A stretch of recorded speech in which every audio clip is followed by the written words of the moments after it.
This is Where We Live on Connecticut Public Radio. I'm Lucy Nalpathanchel. Different cultures have different beauty standards. In Western society, skincare also can be obsessive.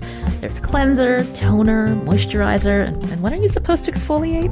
Today, Where We Live, we talk about beauty standards and the influencers who are making many people spend a whole lot of money to look a certain way. Coming up, freelance beauty journalist Jessica DeFino joins us. She was an industry insider until she decided to call out the, in her words, BS. DeFino now writes the newsletter Unpublishable. As she describes it, it's a newsletter for her most unpublishable pitches, the beauty critical content publications can't, won't, or don't cover. Think about the type of beauty products you buy.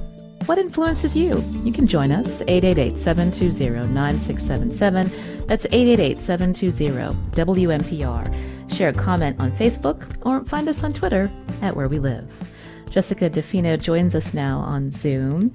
Jessica, welcome to the show. Thank you so much for having me. I guess to start off, when did you really get interested in beauty culture, so much so that you worked in the industry? Yes. I think I have been obsessed by beauty and by skincare for almost my whole life. Starting at maybe age 14, I started to have acne and started visiting dermatologists. I was put on every product and prescription and pill you could possibly imagine for my skin. It sort of triggered this lifelong obsession. But in 2015, I started working for the Kardashians. I started writing for their apps. And I think that really immersed me in beauty culture more deeply than I had ever been immersed in it before. So you mentioned you were working for their apps. So describe what the work entailed, Jessica. Sure. The apps were basically every sister, there are 5 Kardashian-Jenner sisters, had their own apps that produced 3 pieces of content per day, normally about their beauty and fashion choices. So I was helping to create and write that content. So for instance, there would be a roundup of mascaras that Khloe Kardashian loved, or a roundup of shapewear that Kim Kardashian was wearing underneath her outfits, things like that. And we know the Kardashians are big-time influencers. And so because you were behind the scenes and you were thinking about the beauty standards that were getting put out there and the way that products were marketed, you also saw that there was a lot of harm being done. Can you describe that? Sure. I think the longer that I worked there, the more I realized that the standards that the sisters were setting and then selling to their followers through the apps via product promotions and brands that they had started were physically impossible to meet, even for the sisters. So for instance, on Kylie Jenner's apps, we would have roundups on how to overline your lips and what lip liners to use and what lipsticks to use, and selling the Kylie lip kits. Meanwhile, Kylie's lips looked like that because of cosmetic injections.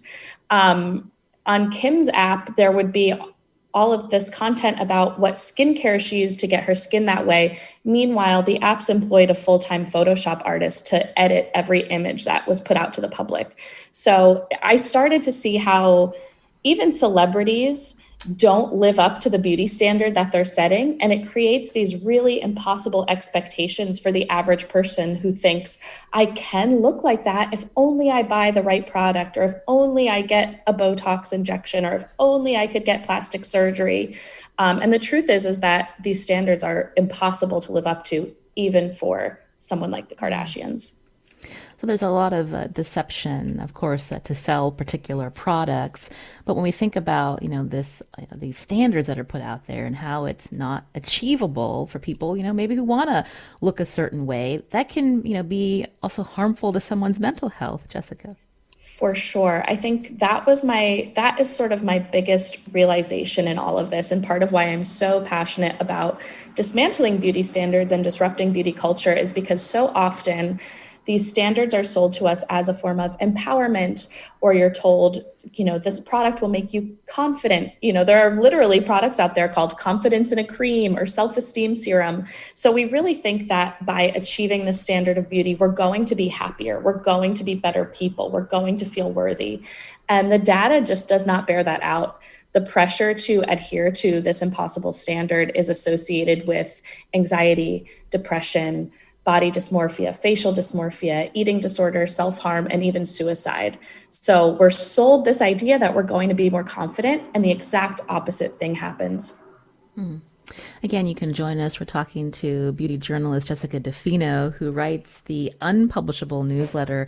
It's the beauty industry's least favorite newsletter. It's because Jessica takes a critical look at the standards that are put out there, the culture surrounding, how we're told to look a certain way, what products to use. We'd love to hear from you, 888-720-9677, or find us on Facebook and Twitter at Where We Live. When you'd mentioned earlier that you had skincare issues. And so I'm wondering, even when you're working in this job, how that may have triggered skin issues and how that, started you on this this road of trying different products and the cost, especially, Jessica. I called beauty my second job when I was working on the Kardashian apps, because the pressure to look a certain way was so high, and it required quite an investment of time, of money, of effort, of headspace. Which was very damaging. But I do think that being in that environment was the first time that I had been exposed to how the beauty industry specifically, really works, and the beauty media in particular. So the people who write about beauty products for a living are often gifted these products by brands. Brands will send you thousands of dollars worth of lipsticks and serums and toners and face masks per week in the hopes that you will try the product and write about it. So I had started receiving all of these very expensive, very luxurious skincare products for free. And I started using them, and I expected to have, a great reaction. I expected my skin to finally clear up after all of these years because I was finally using the good stuff. And what happened was the opposite. It actually really damaged my skin because I was doing too much, and it caused something called dermatitis. So I went to my dermatologist to treat the dermatitis and was put on topical steroids, which is a pretty extreme treatment. Eventually, the topical steroids triggered something called skin atrophy, which is basically the organ atrophies. It stops functioning on its own. It's not able to do the things that it's supposed to do, which caused a lot of issues for me, a lot of pain and a lot of money trying to find something that would work. And eventually I was like, I've tried everything, but I haven't tried nothing. Let me just stop using everything and see what happens. And that was the most extreme period of healing that my skin had experienced since 14 years old, was getting off all of the products. And your skin's looking great now? What? Your skin's looking great now after that healing process? My skin has finally healed, and It started this period of discovery for me where I was like, what's happening? Why is my skin working with nothing? This counteracts everything I've ever heard in the beauty industry. And that really sort of kickstarted this passion for me to discover why we became so dependent on products in the first place. Yeah. And you think about a lot of the products that are stripping, the essential, the natural oils in the skin that, can cause, all these impacts, as you mentioned, after, you trying so many different things. Again, you can join us 888-720-9677 as we talk about the beauty industry, the standards that are put out there, and a lot of the false advertising for making people think they need to buy certain products to look a certain way. When you were talking about the Kardashians, the 5 Kardashian Jenner sisters, for those who follow these reality stars who really become, icons. When we think about Kim Kardashian, especially, what is she worth now? Do we know? Oh, she's a billionaire. She officially became a billionaire during the pandemic, as we have seen happen so many times. And when we think about the things that she puts out there, whether they're products that people should use that, of course, are products that she's have her name attached to them. It's making her money. But some of the even more ridiculous things that she talks about, the idea that she is such an influencer. Can you tell us more about her? Sure. I think what's important to keep in mind with Kim Kardashian and similar influencers is that beauty is their product, and it benefits somebody like Kim Kardashian to set a really high standard that keeps her fans and her followers and just general consumers consuming and consumed by beauty.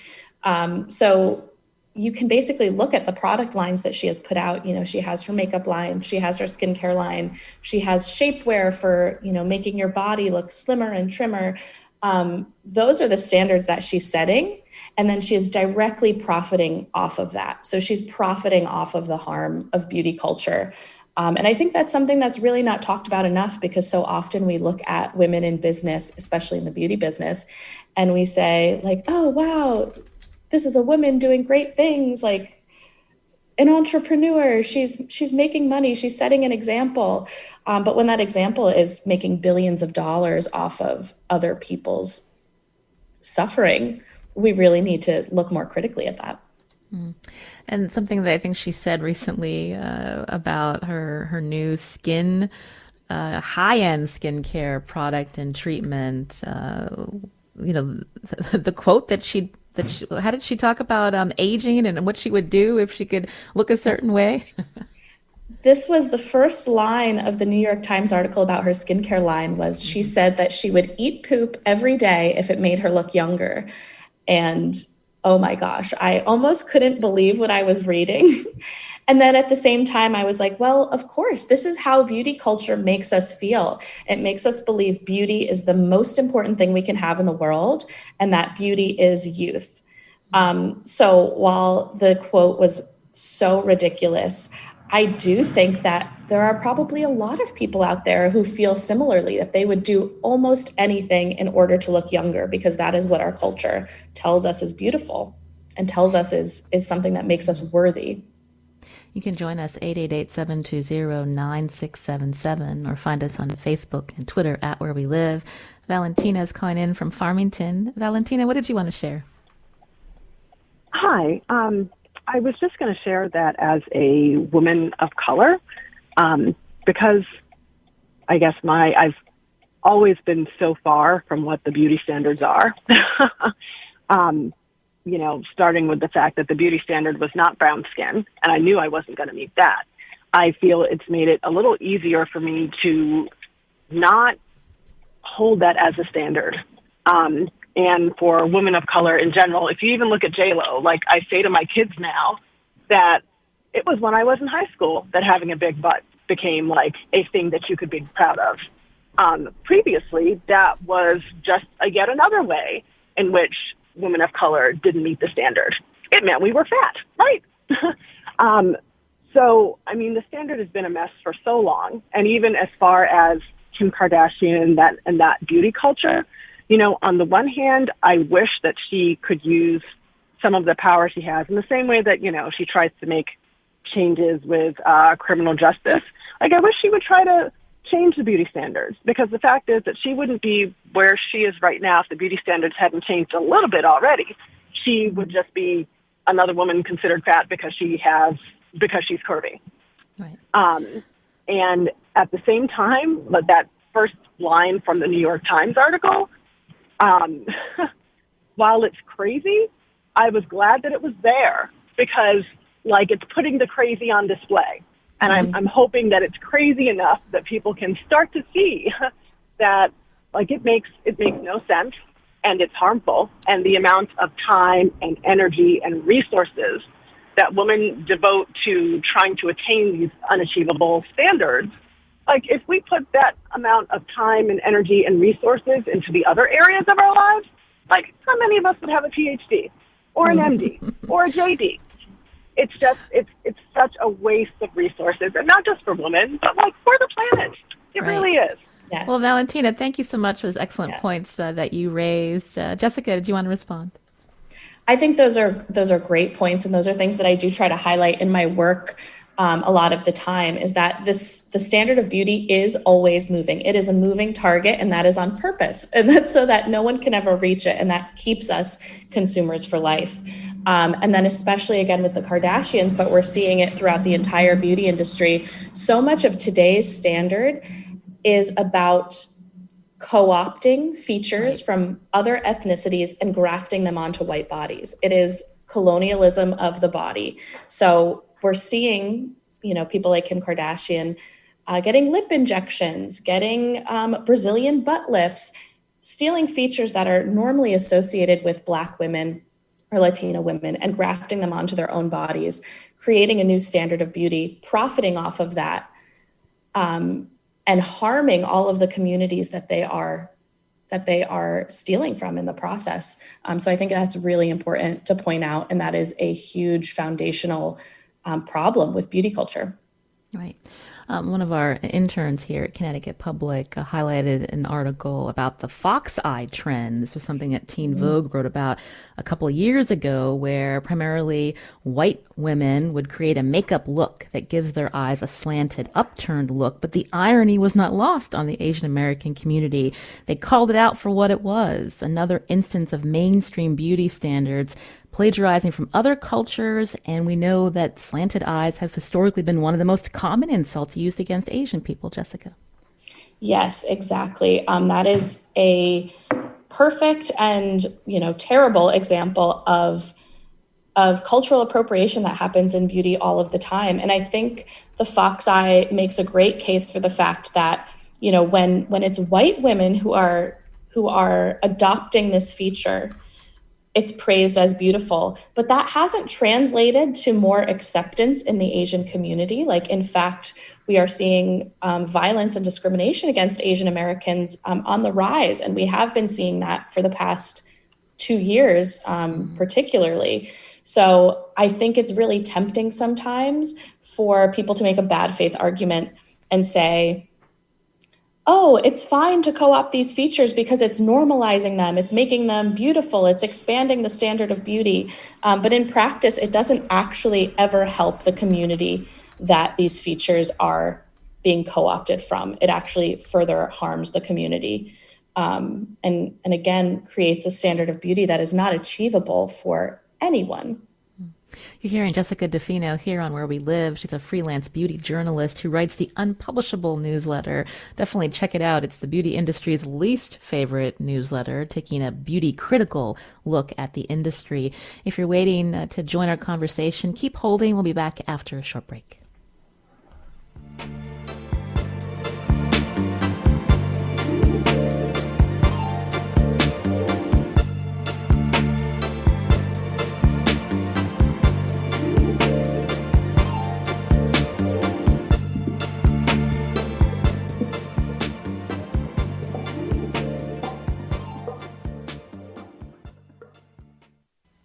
This is Where We Live on Connecticut Public Radio. I'm Lucy Nalpathanchel. Today we're taking a critical look at the beauty industry from a freelance journalist, Jessica DeFino, who writes the Unpublishable newsletter, the beauty industry's least favorite newsletter.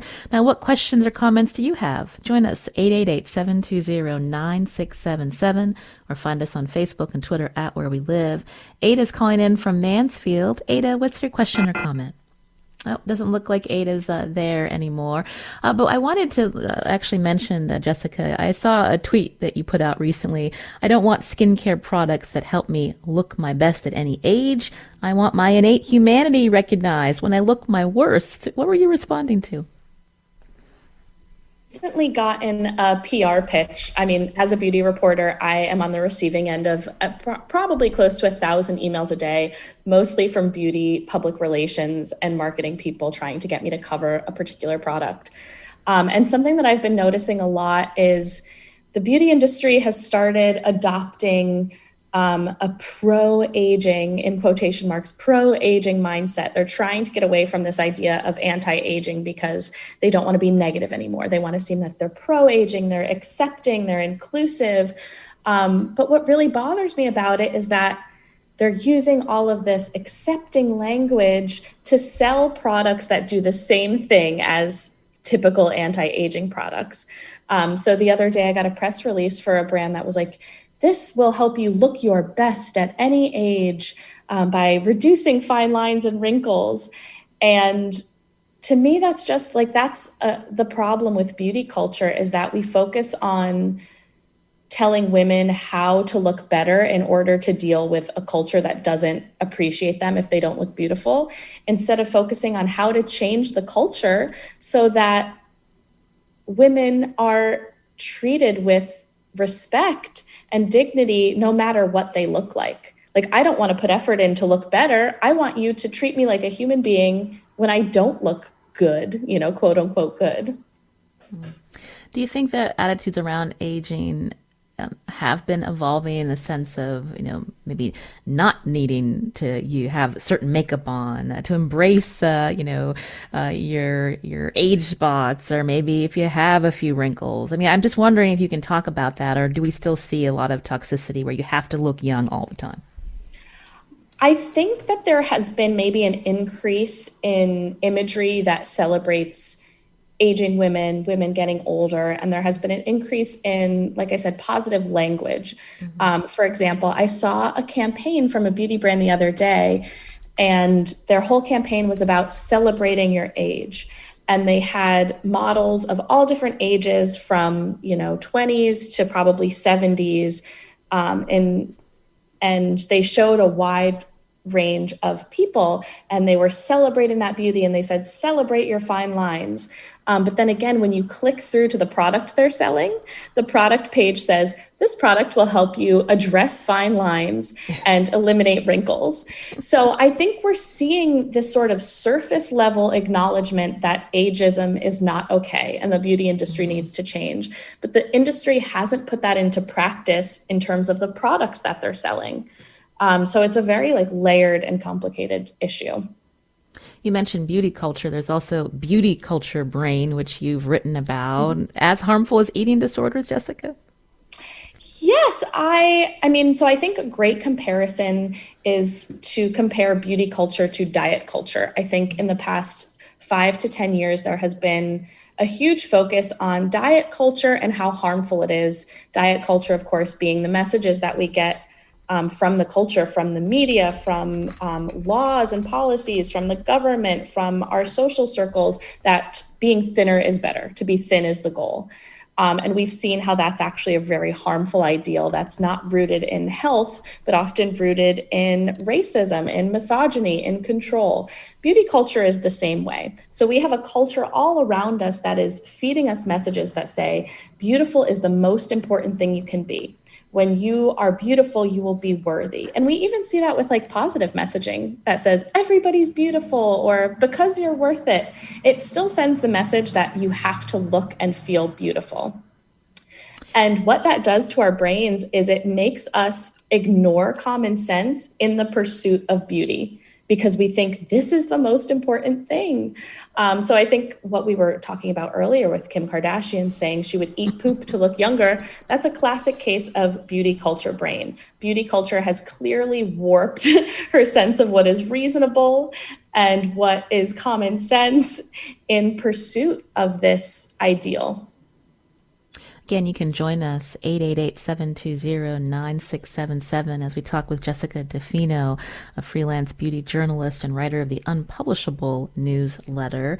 So given what you've shared about, the obsession with looking a certain way and who's influencing these kinds of decisions about product and how women are expected to look, how has that impacted the rise of injectables and plastic surgery, Jessica? Sure. Well, we see injectables and plastic surgery are on the rise. They are happening in record numbers. So I think the pressure to adhere to this ideal has obviously increased, especially over the past couple of years, where we're living more virtual, digital lives. With the pandemic, we weren't going out as much. We weren't seeing other people in real life.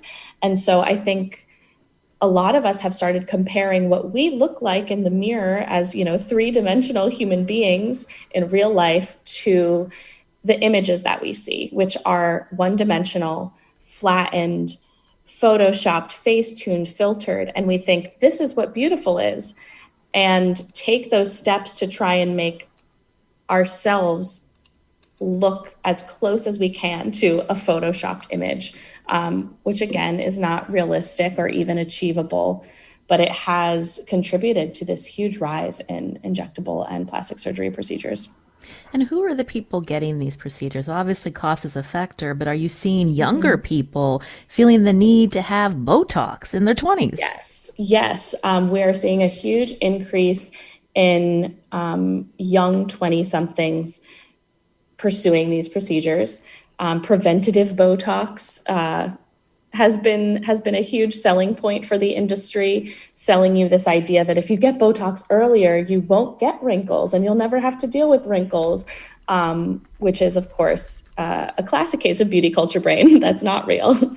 So we're seeing younger and younger people getting these procedures, and we're also seeing people of different socioeconomic statuses getting these procedures. We're seeing people who don't actually have a ton of extra money to spend, scrimping and saving in order to invest in their appearance, because they believe that this is what you have to do in order to be beautiful, in order to feel worthy, in order, like I said, to be treated with respect in society, because beauty does translate to better treatment in our culture currently. So we're seeing people of all ages and all socioeconomic backgrounds really investing in beauty. So how does that impact a person long term? If you're thinking about, preventative Botox in your 20s, what does that do to a person when we talked about all the products doing damage to our skin? Sure. I personally like to focus on the long-term effects psychologically when we're talking about Botox and surgeries, because to me, that is the more harmful aspect of it. So we have research to show that these procedures actually have an addictive quality. Cosmetic procedures can be addictive. And it's tempting to think that, I'm going to get Botox and I'm going to feel better about myself. And, I'm going to stop. I won't need as many products. I won't need another procedure because this is my problem and I'll fix it. But what actually happens is that once we have the procedure, we start to look at ourselves more critically and we say, well, what else can I fix? What else is wrong with me? And it really starts down a path of procedure after procedure and not feeling satisfied with ourselves ever. And of course, some of these procedures and a lot of these surgeries do have potential physical risks and physical complications, sometimes even death. The Brazilian butt lift is a surgery that's very popular right now. And that is one of the riskiest procedures that is currently available.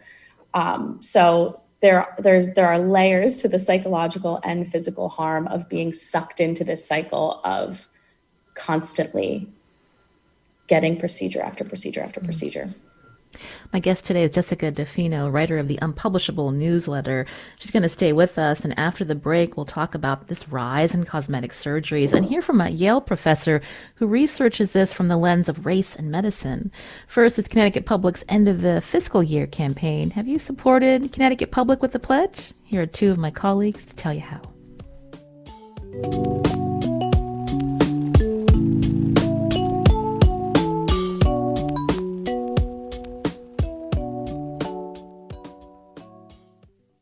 Support comes from CIRAC. Providing alcohol to minors, even on private property, is illegal, and the penalties are serious. It's 21 for a reason. Funded in partnership with SAMHSA. Find out more at seracct.org.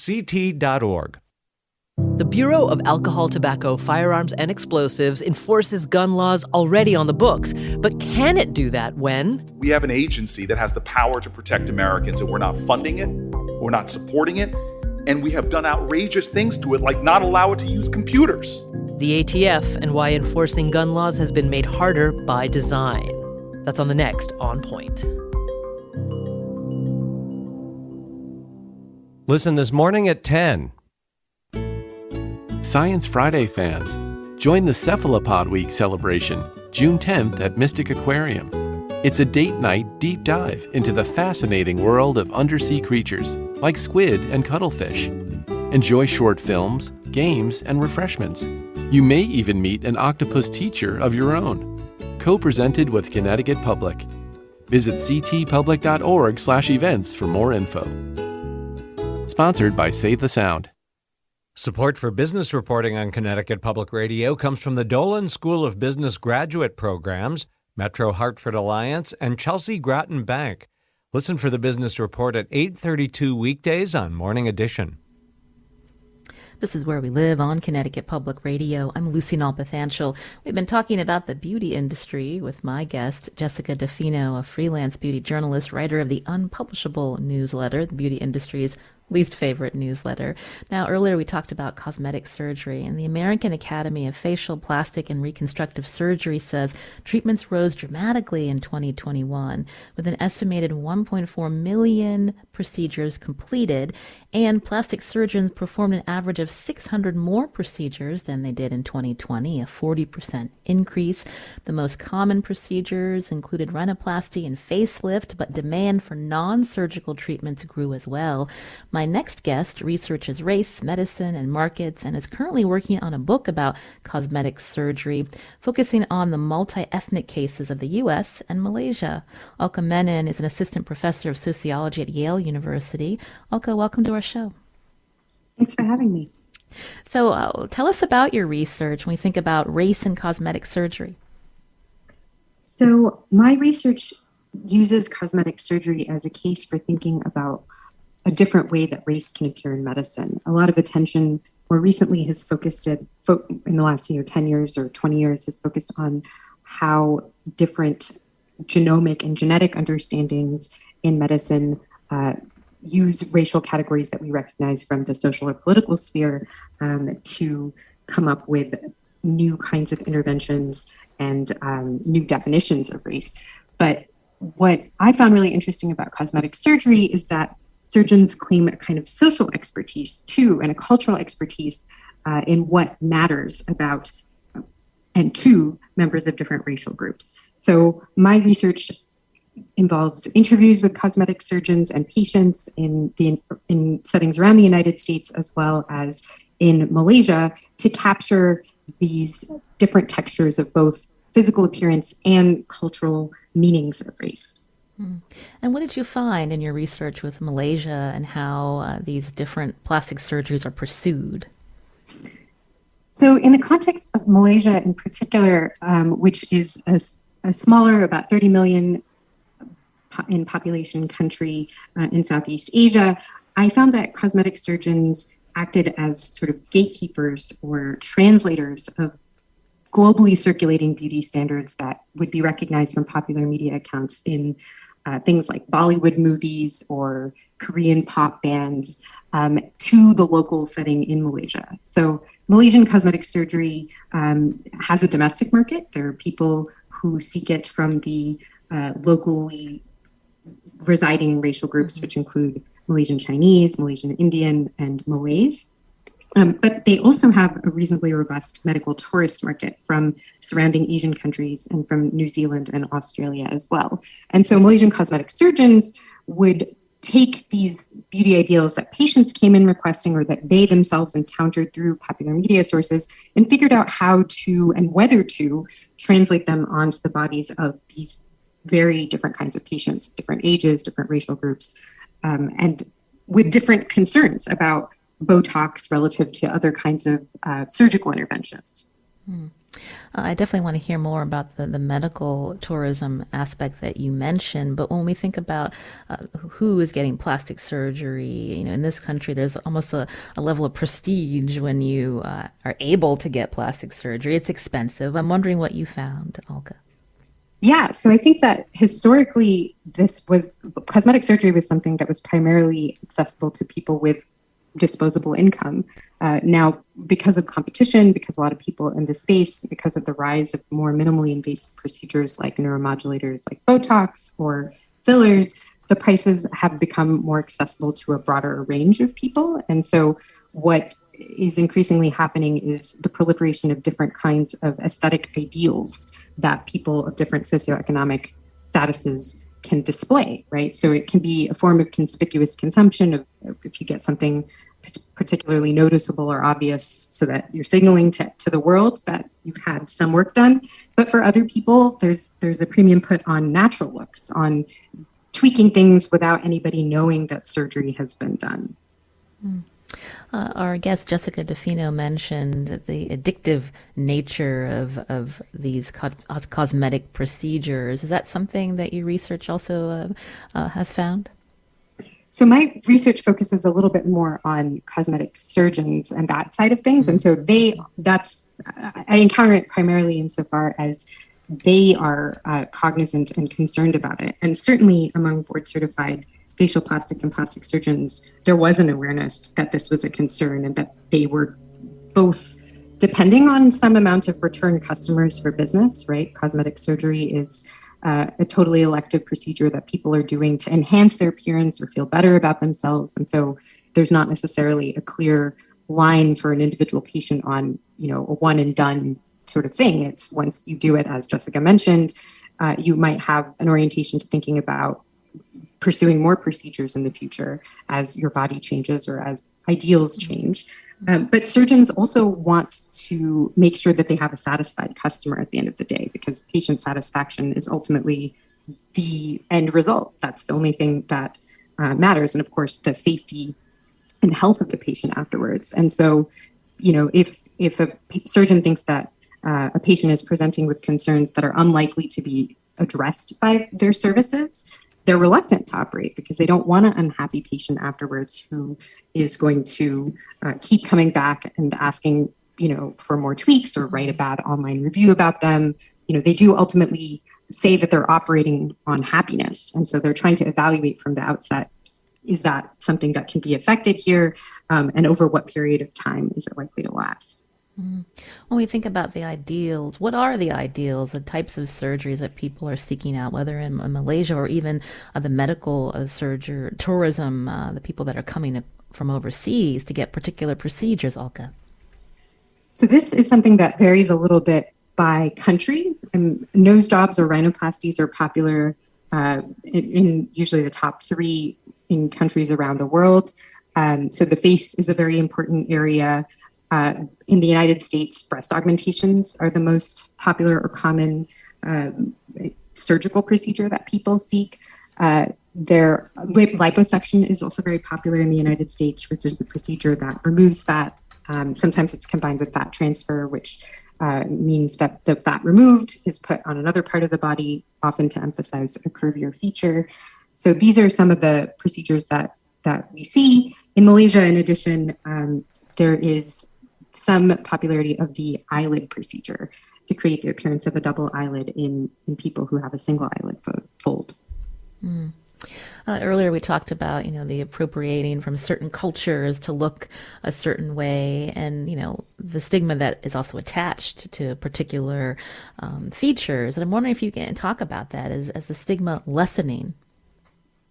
So I think that there's certainly been a proliferation of beauty standards, in part as media cultures have also diversified and more kinds of representations of ideal appearances have made it to the fore. And that happens both in the context of traditional media in terms of movies, magazines, and in terms of social media, where there's all these influencers who are generating content themselves and trying to create a niche for themselves and smaller followings that way. So I don't think we have the same extent of this one single mass culture with one single standard of beauty, which in the United States was a kind of magazine, glossy, airbrushed, white, feminine, middle-class beauty to some extent, with changes because the trend is important here. So I think that now there are potentially competing standards. We see the rise of things like the Brazilian butt lift. We see a more premium on curvier figures, bigger lips, in addition to a premium on thinness, right? These things are coexisting. I don't think that the older norm has totally vanished either. So there's what we can think about is who benefits from different kinds of ideals of beauty, and then who are they being marketed towards? Is this about expanding the footprint of cosmetic surgery or other beauty products? Jessica DeFino is still with us, who's a beauty journalist. Jessica, I wonder if you can respond to what Alka has shared with us, especially that question about, the addictiveness of these types of surgeries, seeing the body as more malleable. And so if you get something that you like that look, the tendency to maybe, keep trying more surgeries to look a certain way. Sure. I have interviewed a bunch of plastic surgeons and cosmetic injectors over the course of my reporting career. And they do mention what Alka mentioned of being concerned and screening patients for what's known as body dysmorphic disorder, which is considered like a mental disorder of not being able to see your body clearly and wanting to change it and always finding a flaw.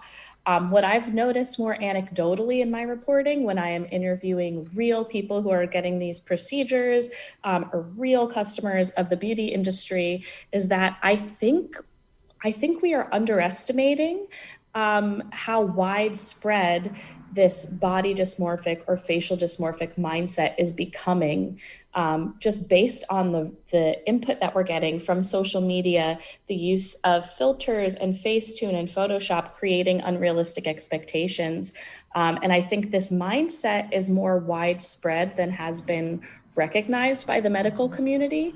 And I think the need, this like almost insatiable need to keep improving the appearance because of the prevalence of beauty culture is almost considered normal. Like it's not flagged as an issue because of course you want to appear more beautiful. Of course you want smoother skin. Of course you don't want wrinkles. That's what the culture is telling you is beautiful. So it's not necessarily flagged as a concern in most patients, is my worry. Oh, we just have 2 minutes left, but Jessica, I wanted to ask you when we think about how the beauty industry might even co-opt the term self-care, promoting all of these different procedures and makeups and products because you need to take care of yourself. Yeah, I always like to say your surface is not yourself. It's a portion of yourself, but the beauty industry is very invested in making us believe that tending to our surface is tending to ourself. And we are actually caring for our physical selves at the expense of our emotional and mental health currently, in my opinion. And I think we need to expand the understanding of what the self is and understand that beauty is not self-care. It's surface care. It's ego care. That's Jessica DeFino, a freelance beauty journalist, writer of the Unpublishable newsletter. Pleasure to hear from you, Jessica. Thank you for your work. Thank you so much for having me. And Alka Menon was also here, assistant professor of sociology at Yale University, writing a book on cosmetic surgery and looking at cases in the U.S. and Malaysia. Alka, thank you for your time today. Thank you. I'm Lucy Nalpathanchel. Tess Terrible produced today's show. Before you head off to start the rest of your day, if you haven't supported Connecticut Public, please do so now with a pledge. Here are two of my colleagues to tell you more.